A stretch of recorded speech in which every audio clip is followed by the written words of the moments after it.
bibigyan ng pansin, no? At dito po, sa ating review, no, nung ating pong inaral nung, I think, 2 weeks ago. So, yung pride ay ugat ng marami pang ibang kasalanan, no? Ito ay hindi nag-iisa, kundi dumarating na kasama ng iba pang kasalanan. So, alam po natin yon na yung pride, marami po itong anyo. Ito ay very subtle, meaning minsan hindi natin napapansin na meron na pala tayong pride at napaka prone natin sa sin na ito dahil yung pride ay kung hindi tayo sasamahan ng banal na espiritu, talagang naka-embed yan sa atin at alam natin yung unang-unang kasalanan na ginawa ni Lucifer, no, bago pa lalangin ng buong mundo ay yung pride dahil gusto niyang kuhanin yung glory, no, at gusto niyang maging kapantay ang Diyos. So yun yung kasalanan, yung pride. At doon, yung kasalanan na iyon, doon nagpa-propagate o doon nagmumula yung iba pang kasalanan, yung ating mga selfish desires, yung mga ambition natin, yung selfish drive natin, kung paano tayo nakikitungo, paano natin sabihin natin ipinapamuhay yung ating sarili. Malaking effect noon ay yung pride, no? Kung driven tayo ng pride, sigurado na yung ating lifestyle, yung ating speech, yung ating mindset ay laging nakatuon sa ating sarili. Kasi yun po yung pride, yung pagiging self-centered. So, dito, nilinaw din natin po nung 2 weeks ago na yung pagtanggap ng papuri mula sa tao ay hindi nangangahulugan ng pagmamataas. So, ang sinabi po dun sa Proverbs 27:2, let the other man praise you. So, ang ibig sabihin lang, yung papuri, hindi po yun nangangahulugan na kung tayo ay pinuri ng tao ay inherently masama iyon. Ngunit, ang guideline doon, kumbaga, yung pagpupuri, dapat nagmumula sa ibang tao, hindi sa sarili mo. Hindi yung sa loob-loob mo, ang galing ko talaga kasi nag-aral ako, ganyan, or dahil magandang eskwelahan ang pinuntahan ko. Pero yung pagpupuri, dapat yung iba ang magbigay sa'yo.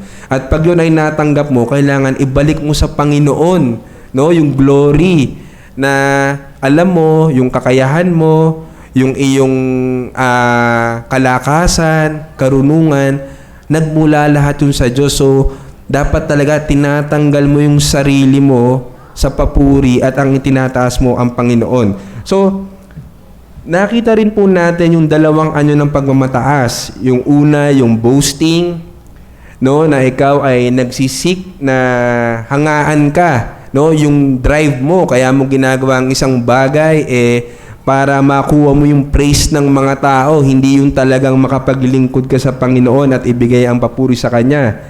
Nandun din yung conceit, no? Ito yung ako at aking sarili, me and myself, no, sa English, no? Labis na pananaw o pagtingin sa ating sarili, and most of the time po talaga we have a very overestimation of ourselves, no? Lagi po nating iniisip na lagi tayong nakakahigit, na alam natin ito, na tayo ay nasa ganitong estado na, nasa ganitong level na. Pero kung titingnan po, kung ang magiging batayan natin ay ang Biblia, ang salita ng Diyos, makikita natin na wala pa po tayo sa kalingkingan at never po tayong aabot dahil hindi naman po ang goal natin ay sabihin natin maging magaling, maging tanyag, kundi ang goal natin po bilang mga Kristiyano ay mabigay ang papuri sa Diyos, makasunod sa Kanyang, makalakad sa Kanyang kabanalan, no? At lalo pa siyang makilala. So, sa umaga pong ito, pagpapatuloy natin yung ating lesson na ano pa yung mga ibang anyo ng pagmamataas. Kasi po, yung pong pagmamataas, meron pa pong, tuloy nga po nung sinabi ko kanina, maraming anyo yan. So, may boasting, may conceit. Ito po yung pangatlo. Kumpiyansa sa sarili, kayabangan. No? So, isunod-sunod ang Hindi sunod-sunod yung bullet point ba kaya. Pero, iintali ko na lang lahat. So, yung kayabangan o yung kumpiyansa sa sarili, ito yung ilalagay mo yung pag-asa mo sa sarili mong kakayahan at itinataas mo. Alam niyo po, makikita niyo ang salita ng Diyos, lagi siyang opposite sa secular na pananaw. Kasi po, alam niyo po, sa secular o pangmundong batayan, ano po ang itinuturo sa atin? Laging dapat itaas natin yung ating self-confidence. Importante daw yung self-confidence, yung self-esteem.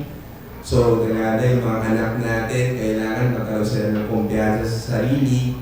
So, titingnan natin ano ba yung tama, no, na sinasabi talaga ng Diyos tungkol dyan, no? So, yung isa pong ano ng pagmamataas, yung kayabangan. So, alam ko po na siguro in our lifetime, no, baka po at one point, majority of us ay nasabihan, no, na ang yabang mo Alam niyo po ba yung gano'n, no, na makalaro mo dati, ka-eskwela mo, o maaaring ka-opisina mo, yabang mo Pero, sa totoo lang po, talagang isa to sa mga kasalanan na hindi natin nakikita sa ating sarili. Kasi po, minsan pagka tayo ay nakita natin na na-figure out natin lahat, nakakaya natin lahat. So, dumarating yung point na nakikita natin na kaya-kaya natin lahat. Na, kumbaga sasabi natin, everything is under control dahil kaya mo yan. So, umaasa ka lang yun sa sarili mo. Hindi ka na umaasa sa Diyos na nagbigay ng kakayahan sa'yo. Ang itinataas mo na yung sarili mo. So, dito, ang sabi, yung pagmamataas ay ang panggatong na nagtutulak sa makasariling ambisyon. No? So, yun daw yung nagpo-fuel sa selfish ambition, yung pagmamataas, yung kayabangan. So, basahin po natin yung James 3:14. Para po mas nalalo natin ma-appreciate yung context nitong kayabangan. No? So, samahan niyo po ako sa aklat ng Santiago. Ako, James 3:14. Sige po, sige po sir, kung gusto niyo pong masahin. But if you have bitter, jealousy, selfish ambition in your heart, do not boast and be false to the truth. Yun, kasi thank you po. So, kung meron tayong bitter and jealous and selfish ambition, huwag daw tayo magmayaman dahil yun daw ay opposing sa truth, no? So, yung pagmamataas, pag ikaw ay nagyayabang na, ang kasunod palagi, yung iyong ambisyon, yung iyong, sabihin natin, motivation, yung iyong goal, ay nagiging self-centered, no? So, hindi naman po sabihin natin masama, no, na magkaroon ka ng ambisyon. Pero dapat po yung plano mo ng iyong ambisyon, yung iyong sabihin natin iyong goal ay naka-founded pa rin sa kung ano yung kalooban ng Diyos. Kasi po, again, ito pong pagmamayabang o yung kayabangan, marami pong dinadala ito maraming sinasama ito, maraming naapektuhan ito. Isa na nga dito ay nagtutulak ito ng makasariling ambisyon. So, ano po yung tingin ng example ng makasariling ambisyon? Sige po, kung meron po kayong naiisip. Meron po ba kayong example na tingin yung parang selfish ambition na example?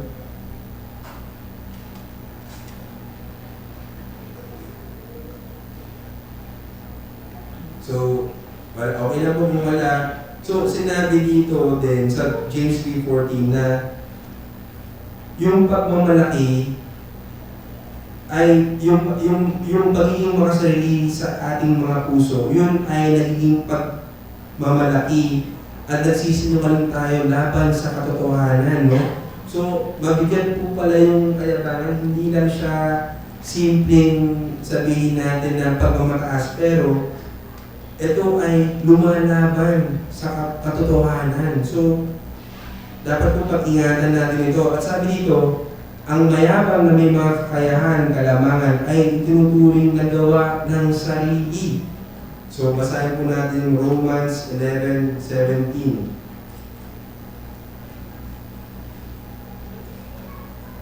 Sino po ang gusto magbasa ng Romans chapter 11 verse 17 and following?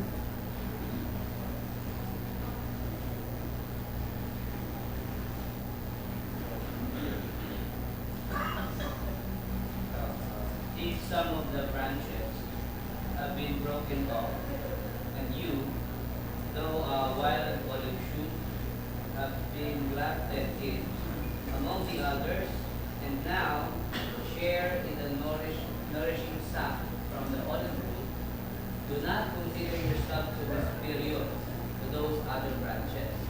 You do, consider this. You do not support the root, but the root supports you. Okay.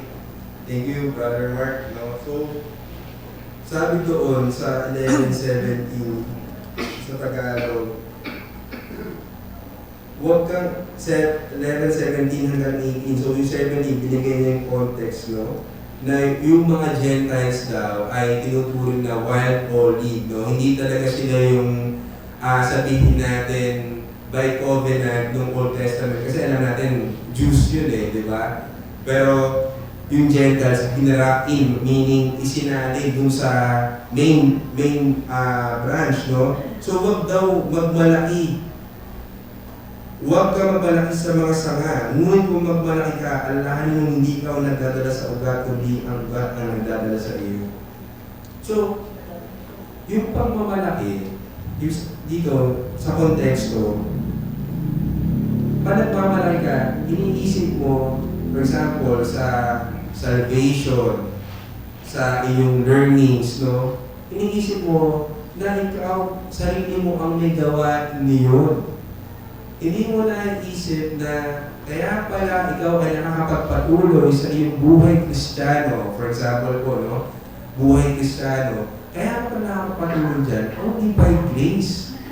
Only by the sustenance of God through the Holy Spirit. Kaya ka nakakapagpatuloy. Pero, kung sinasabi mo na dahil yan sa gawa mo, bumabagsak ka na sa kayabangan, nagyayabang ka na sa Diyos. So ano po? Sa third bullet natin, kapag ang pagmamataas ay may sense of superiority, ito ay nagiging panlilibak. So, alam niyo po ba yung sense of superiority? Yung pong sense of superiority, yun po ay laging ikaw ang magaling. No? Na laging iniisip mo, ikaw ang nakakataas. No? Ito daw ay naging panlilibak. At alam mo po yung sense of superiority, marami po itong sabihin natin deadly na epekto, no? Hindi lamang sa ating buhay Kristiyano. Alam mo po ba kahit lumabas tayo sa konteksto ng Biblia, yung may mga taong may mataas na sense of superiority, halos wala po yung nakakasundo sa totoo lang. And alam niyo po, sa US, yung iba doon na merong sense of superiority, like yung mga white supremacy, alam niyo po sila yung mga nagpo-propagate na patayin yung mga itim, patayin yung mga hindi nila kalahi.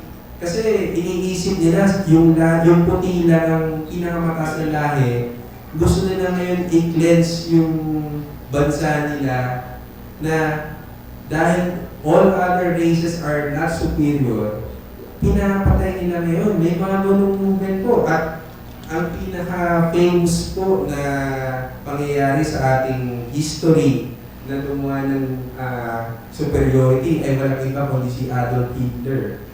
So si Hitler po, ang ginawa niya, yung kayang Aryan race, no? Iniisip na yun lamang ang pinakamagandang race.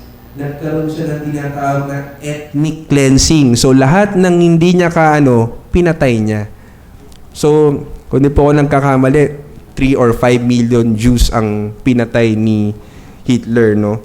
So, basahin natin yung Proverbs 21:24, no? Para makita po natin lalo yung konteksto niya. Ako na lang po ang babasa. Kawikaan 21:24.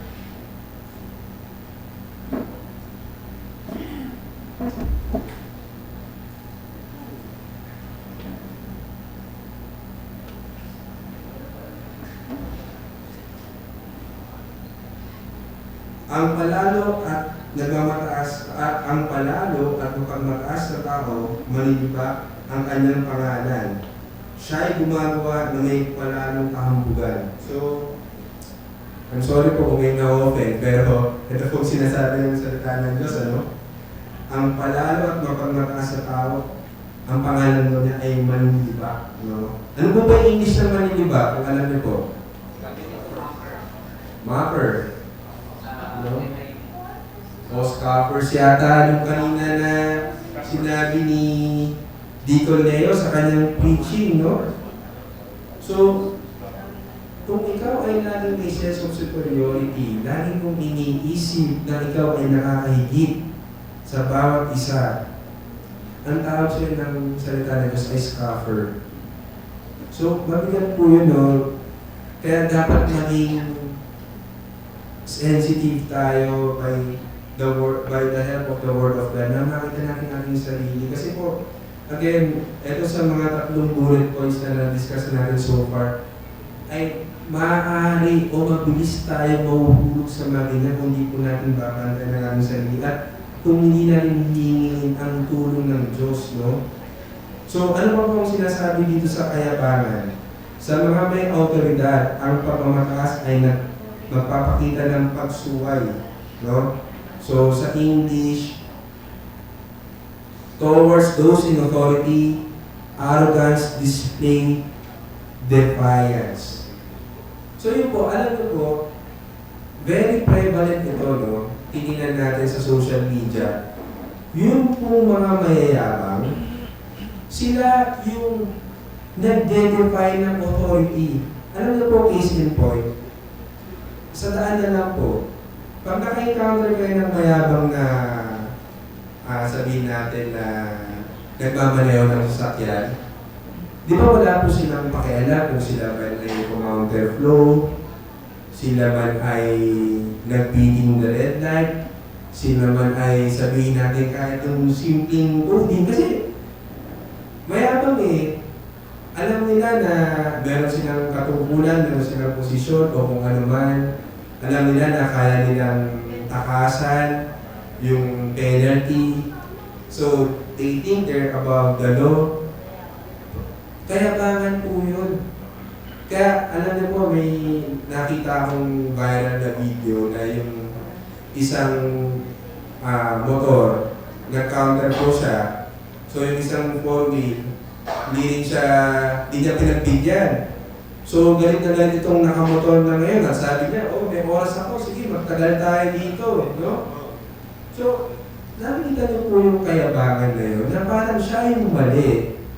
Siya yung nakakasabihin natin, nag-o-obstruct ng traffic. Siya yung naglalagay ng danger sa kanyang sarili at sa kapwa niyang motorista. Pero siya yung may sabihin natin, hindi ko alam yung Tagalog ng audacity eh, pero yung parang sa isang salin, parang kapal ng mukha.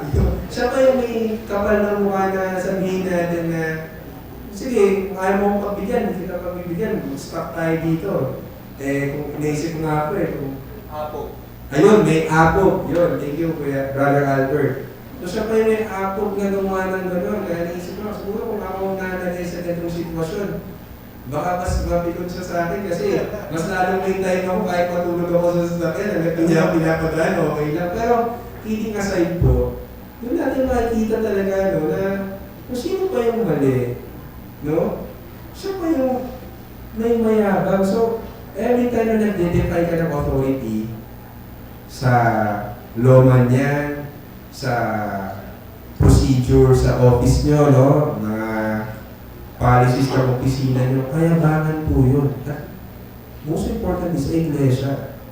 So, ang iglesia po natin, meron po tayong number 1, ang law natin is the law of God.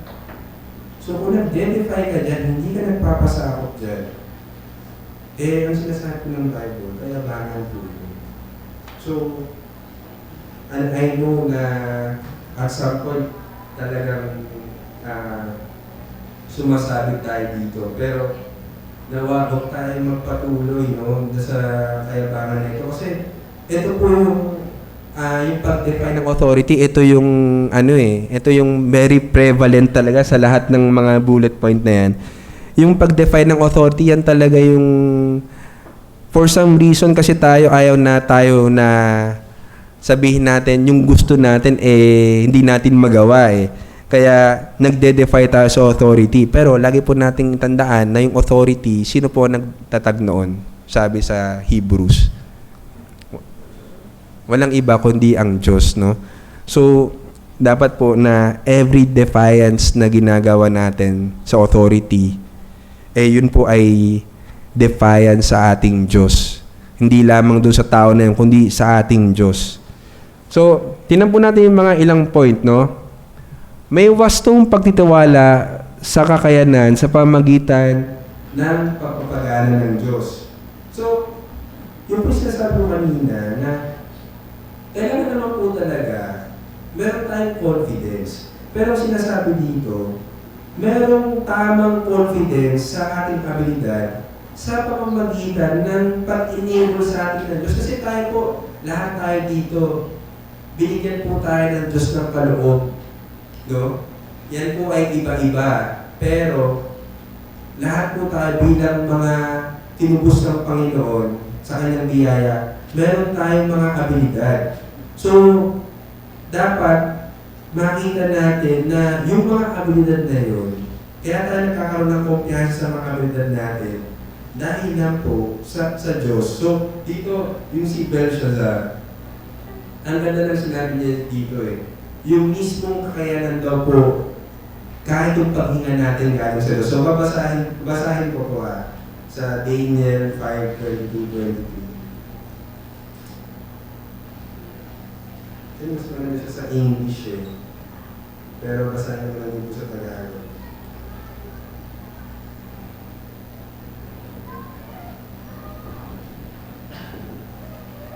Daniel 5:22-23.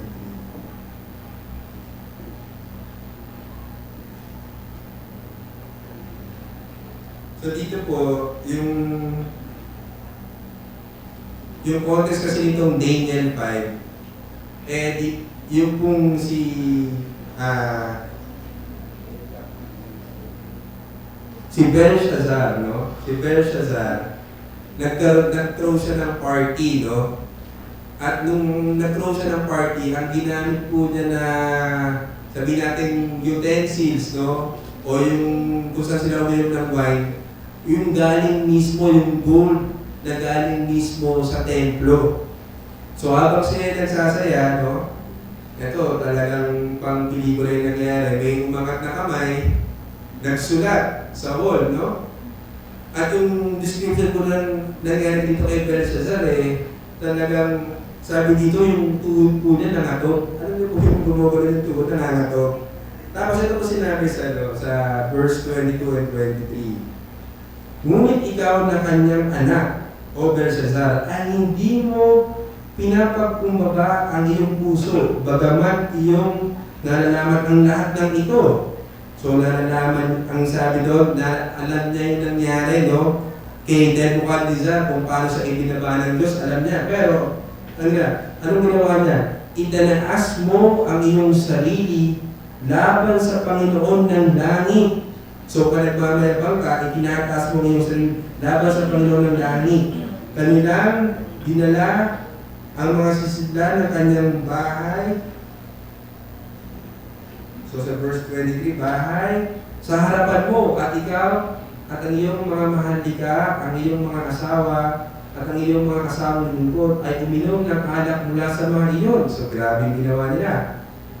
Ito pa, pinuri mo ang mga Diyos napila, ginto, talso, bakal, kahoy, bato na hindi nakakakita, nakakarinig o nakakaalam man. Ngunit ang Diyos na may hawak sa iyong paghinga, yun yung point natin dito, no? Ang Diyos na may hawak sa iyong paghinga at sa Kanya ang lahat ng mga lakad ay hindi mo ninuwalhati.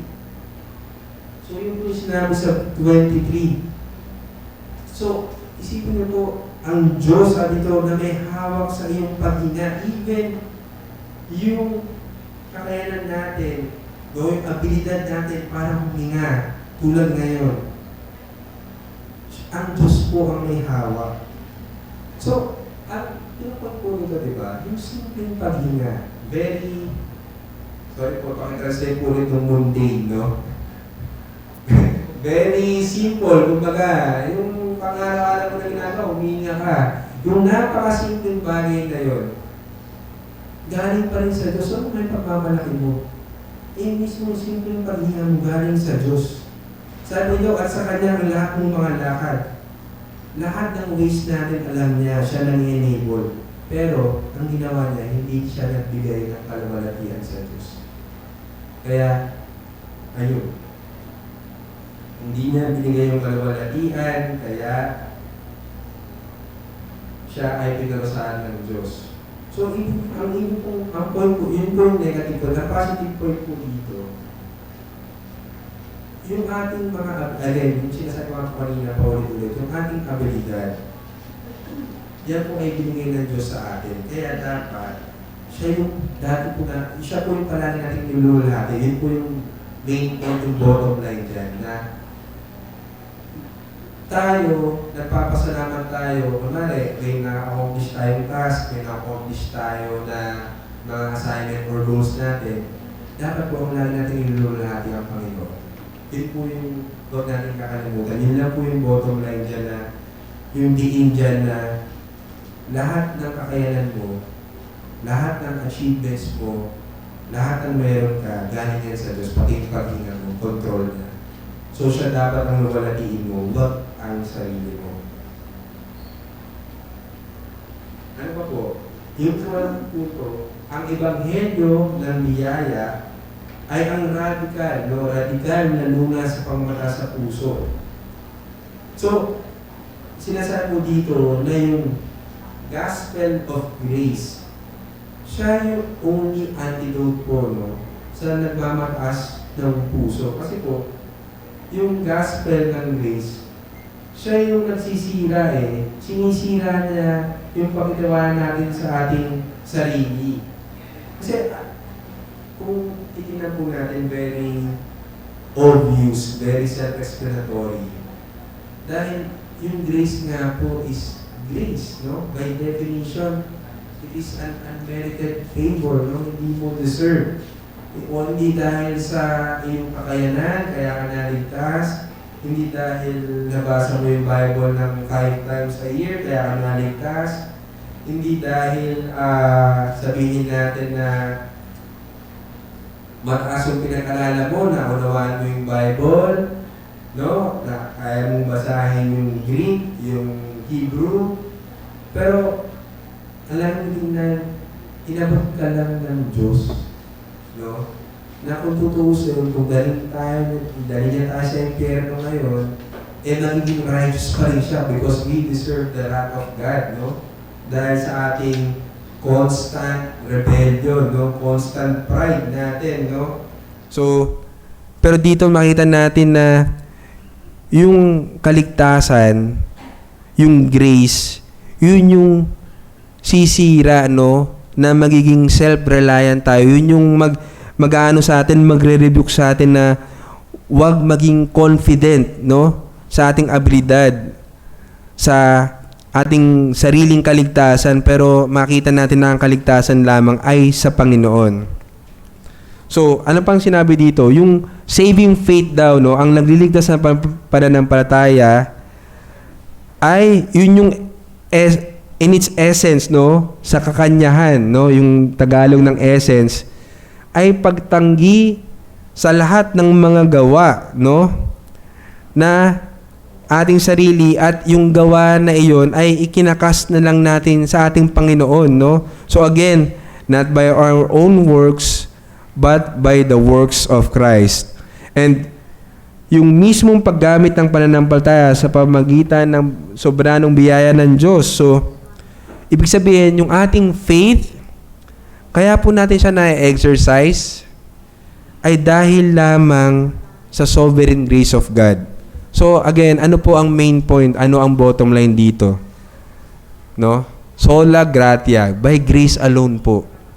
Kaya po tayo nakakapagpatuloy, kaya po tayo naligtas, kaya po tayo nakakapag-exercise ng ating faith is only by grace alone.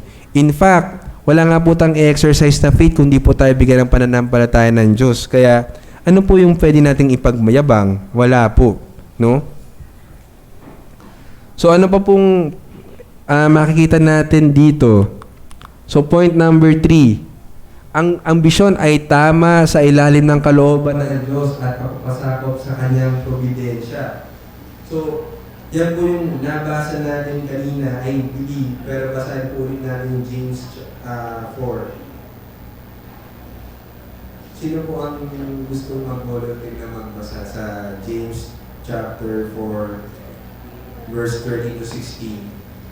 Tawagin ko na lang po si Brother Daniel. Ako na po mag-volunteer sa kanya. Sige, Kuya Dan. Kasi nakita kong gusto mong basahin, kaya pakibasa mo nga, Brother Dan. 13:16. Oo, opo. Come now, you who say, today or tomorrow, we will go to such and such a city. Spend a year there, buy and sell, and make a profit. Whereas you do not know what will happen tomorrow. For what is your life? It is even a vapor that appears for a little time and then vanishes away. 15. Instead, you ought to say, if the Lord wills, we shall live and do this or that. 16. But now you boast in your arrogance. All such boasting is evil. Okay. All such boasting is evil, no? So, yun po yung sinabi ng salita ng Diyos na kung tayo ay nagpaplano at tila yung plano na yun ay sabihin natin, inalagay natin na sigurado na, no? At hindi natin hinihingi yung kalooban ng Diyos na, Panginoon, ito po ang plano ko, loobin nawa po ninyo na ito ay mapangyari, pero kung hindi po mangyari, salamat pa rin po. Ano po sabi doon? All boasting or that boasting is evil. Pagmamalaki po yun, no? So, again, we need to examine ourselves po, no? Dahil tayo bilang mga nilalang, no? Ng Diyos na tayo ay mga rational beings. Tayo talaga po ay nagpaplano. So, lagi po natin ginagawa yan. Pagpaplano sa pagpapamilya, pagpaplano sa karera. Even dito po sa church, marami po tayong mga plans. Pero kung yung pong plans na yon ay, again, inilalagay na naman natin sa ating sariling abilidad na parang sinasabi natin, etong plano na ito, mangyayari yan kasi kaya ko yan eh. Di ba po? Marami po tayong nakausap na ganyan, no? Alam niyo po, share ko lang, may nakausap ako na isang individual, no? Siguro nag-usap kami for a good 30 minutes, nag-uusap kami. Etong individual na to, very established siya. Kasing edad ko lang siya, pero talagang multi-millionaire, napakaganda ng bahay. Siguro yung bahay niya, mga around 50 to 60 million ang nagastos niya. Very well established. Pero sa 30 minutes namin na pag-uusap, makikita mo, lahat nung sinabi niya, wala ang Panginoon. Na kaya niya nagawa ito dahil ganito siya, naging scholar siya ng ganito, naging nagtiyaga siya, ganyan, may mga connection siya. So, kitang-kita mo talaga, no? I mean, nakakalungkot kasi kitang-kita mo talaga yung pagtitiwala sa sarili, no? Na ang biglang sumagi sa isip ko nung binabalikan ko yung pag-uusap namin bago ako matulog na parang sana kahabagan siya ng Diyos kasi ang pinakaayaw mong marinig na sabihin sa'yo ng Diyos ay yung sinabi sa Matthew na sa mayaman, di ba? Na hangal. Hangal ka. Ngayon kukunin na kita. So, para saan yung yaman mo? Yung abilidad mo, no? Kahit sabihin mong well-established ka, pero kung nakikita mo na yung iyong mga blessings ay dahil sa iyong kakayanan at hindi dahil sa Panginoon, ang sabi ng salita ng Diyos, hangal ka. So, hindi po masama na may blessing, di ba po? Hindi naman po masama yun na siya ay pinagpala ng Diyos. Pero ang masama po, ay yung pagpapala na yun, hindi niya ibinibigay sa Diyos yung kaluwalhatian, kundi sa kanyang sarili. Again, nakatingin na naman po sa sarili. So, ano pa po ang makikita natin? Yun nga po, na dapat yung ating sabihin natin ambition, no? Dapat alamin po natin yung kalooban ng Diyos na hindi ka tatawid kahit di mo maabot yung ambition mo. Ibig sabihin po, mas pipiliin mo yung will ng Diyos o yung will ng Panginoon kaysa yung sarili mong ambisyon. Kasi po, there will come a time na magka-clash po yan eh. Yung ambisyon mo, hindi ay sa kalooban ng Diyos. So, dapat po, pag pumili ka, ang pipiliin mo yung kalooban ng Diyos. Kahit pa sabihin mo na hindi mo maabot yung ambisyon mo, pero at least, yung kalooban ng Diyos ang nasunod mo. Kasi mas okay po na madispis nyo na lahat, pati sarili nyo, kamag-anak nyo, mahal sa buhay. Mas okay na sila ang madispis nyo kaysa ang Diyos ang madispis nyo. Mas okay na sila na lang ang madiscourage, no? Kaysa ang Diyos ang siyang makalaban natin dahil sa ating kayabangan, no? So, siguro may 10 minutes pa tayo. Ano po natin itong isa pang point, no? So, again, yung mga anyo ng pride, ganyan natin, boasting, conceit, tapos ngayon yung kayabangan, tapos ngayon po, stubbornness, or never wrong pride. No? Paglaban sa pagawas ko, pagtanggi sa pagsaway. Ay, parang, ito narinig natin ito, no? Very cliche or very mga salita na never wrong, no? Sa mag-asawa to, no? Yung never, always wrong yung lalaki, yung never wrong yung babae. Pero hindi naman po gano'n, no? Sa mga pangmundong ano lang yun. Pero marami po dito, no? At makita natin to sa example natin, sa ating sarili mismo, yung never wrong, no? Na yung never wrong, ito yung matigas ang ulo niya, ayaw niya makinig, no? Sa correction. Yan po yung sinasabi na sin dyan, no? Na ito ay resistance to correction, rejection of rebuke, no? So, nakakalungkot po yan kasi most of the time naman po talaga, siguro nga, sabihin na natin, dali na natin sa sitwasyon ng sa may mag-asawa o kahit actually sa church, kasi po talagang ang correction ay sa church madalas ginagawa, no? Hindi man ito sabihin natin na direktahan, pero ang Word of God, sabi po, di ba, ay able for teaching, for reproof, for correction, no? So, pride din pala yung ayaw mo magpa-correct, no? Yung, ano nangyayari po kasi dito,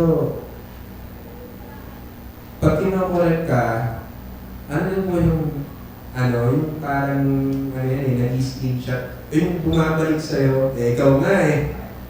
Sus naman, ikaw nga eh. Makapagsalita ka naman eh, ikaw nga eh. Alam niyo po yun? Ay, sabihin yung parang harmless, pero kaya bakit din po pala yun, yung hindi tayo nagpapakulit.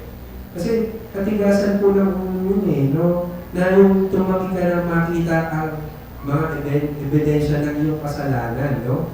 So may example po tayo dyan, si Pedro, no? Alam po natin na yung puso niya matigas talaga, kaya lalong pinatigas ng Panginoon kasi hinayaan siya sa kanyang sarili, no? So, yung mga pariseo din, no? So, makita natin na yung ebidensya ng kasalanan nila ayon sa scripture o sa kasulatan nandoon, pero ayaw po nilang tanggapin. And yun po yung mabigat dito, yun po yung delikado at nakakalungkot, no, na pag meron tayong ganitong pag-uugali, pumapasok tayo sa stubbornness, no? At kung tayo po ay matigas ang ulo, hindi po tayo makukorek. Ano po ang sinabi ulit ng salita ng Diyos? Kung di po ako nagkakamali, well, manila po binanggit sa Proverbs and Psalms eh. Pero ano po isang word doon na binanggit ko rin kanina? Fool. Angal pa rin. So again, gaya nga po ng teaching ni Brother Leo kanina, dalawa lang po ang klase ng tao sa mundo. Isang blessed, isang wicked. Isang wise, isang foolish. So kung tayo ay hindi nagpapakorek, lalo na kung sinasabi ng salita ng Diyos tayo ay nagkasala, pero ayaw natin tanggapin yung correction, yan po ang kakalabasan natin. May pride pa rin tayo sa ating sarili at yun ay kahangalan. So ano pa po? Ang matigas ang ulo ay tinatrato ang pinagmulan ng pagsaway ng puot at pagkakasala. Ito po, sige basahin natin para mas makita natin ang maganda. No? Kawikaan 9:7. Pero ito po, I'm very sure na lahat po tayo ay naging sumabit, no, sa ganitong pag-uugali.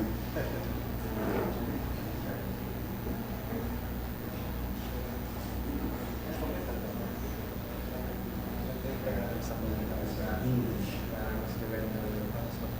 mas magandang basahin sa English. Proverbs 9:7.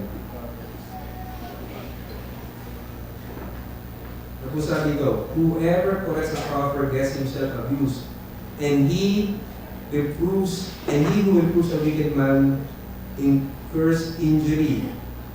Do not reprove a scoffer, or he will hate you. Again, binanggit ko yung scoffer. Reprove a wise man, and he will love you. So, doon yung po makikita yung difference, eh, no? Yung po mga manlilibak, yung mga scoffer, malalaman mo po na sila talaga ay scoffer kasi pag nirebuke mo sila, ang kanilang response, hate. Alam niyo po yun, yung parang pag kinukorek mo isang tao, instead na nakita niya na salamat kapatid o salamat kaibigan sa iyong paalala, sige, babakunin ko yan o tama ka. Pero yung pong mga manlilibak, ang naging reaction nila,